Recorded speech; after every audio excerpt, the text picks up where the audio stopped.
Il primo passo è mettere la kefia. Ok, fammi respirare però, Mamma mia. Messi in due desert. Perfetto. Guarda come funziona questo benzina. È più da benzina. Secondo passo, mettere gli occhiali per andare a fare il saldatore. Questo è il mio quad. Ma non si accende. No.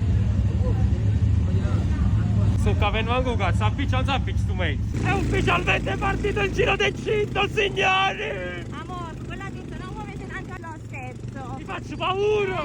Guardannaggia. Quando ha paura, che stai zitto? Allora facciamo a buttare in lavatrice! Ciao fraga, ma! Ma credo da cata! Guagliu, siamo passati in pole position e tanto tu andare!